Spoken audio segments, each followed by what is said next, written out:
এইবেলি বিহুটিৰ ৰমকে জমকে হাঁহৰ ফুল ফুলিবৰ বতৰ হাঁহৰৰ গণ পাই লাহৰীৰ তত নাই উজুতিত ভাঙি যায় যতৰ। নমস্কাৰ। বিজনী ৰঙালী বিহু উদযাপন সমন্বয় সমিতিৰ তৰফৰ পৰা সমূহ অসমবাসী ৰাইজলৈ মই জাতীয় নৱবৰ্ষ আৰু আগন্তুক ৰঙালী বিহুৰ আন্তৰিক শ্ৰদ্ধা প্ৰীতি আৰু শুভেচ্ছা জ্ঞাপন কৰিছোঁ।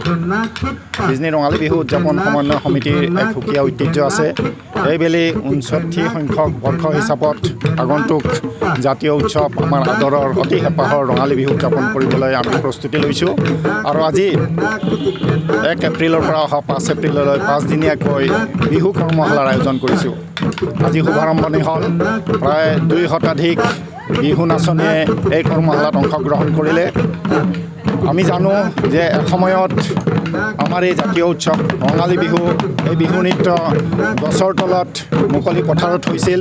যুগৰ পৰিৱৰ্তনৰ লগে লগে এই বিহু নৃত্যই মঞ্চত স্থান লাভ কৰিলে। এই মঞ্চত স্থান লাভ কৰাৰ লগে লগে বিহুৰ যি স্বকীয় ঐতিহ্য, যি স্বকীয় ৰূপ বা স্বকীয় পৰম্পৰা সেইটো যাতে অক্ষুণ্ণ থাকে, তাৰ বাবে আমি বিজনী ৰঙালী বিহু উদযাপন সমন্বয় সমিতিয়ে এই বৃহত্তৰ বিজনী অঞ্চলৰ বিহু নাচৰ প্ৰতি আগ্ৰহী বিহুত ঢুলীয়াসকল যিসকলে আগ্ৰহী ঢোল বজোৱাৰ প্ৰতি তেওঁলোকক শুদ্ধ ৰূপত প্ৰশিক্ষণ দিয়াৰ কাৰণে এক ব্যৱস্থা গ্ৰহণ কৰিছোঁ, যাতে আমাৰ বিহুটোৱে বিকৃত ৰূপত উপস্থাপন নহয়।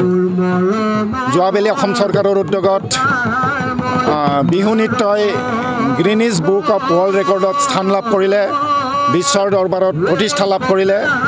সেয়ে আমাৰ এই আদৰৰ বিহু নৃত্য যাতে ভৱিষ্যতৰ দিনত নতুন প্ৰজন্মই শুদ্ধ ৰূপত শিকিবলৈ পায়, শুদ্ধ ৰূপত পৰিৱেশন কৰিবলৈ সক্ষম হয়, উপস্থাপন কৰিবলৈ সক্ষম হয়, তাৰ কাৰণে বিজনী ৰঙালী বিহু উদযাপন সমন্বয় সমিতিয়ে এই বিহু নৃত্য কৰ্মশালাৰ আয়োজন কৰিছোঁ।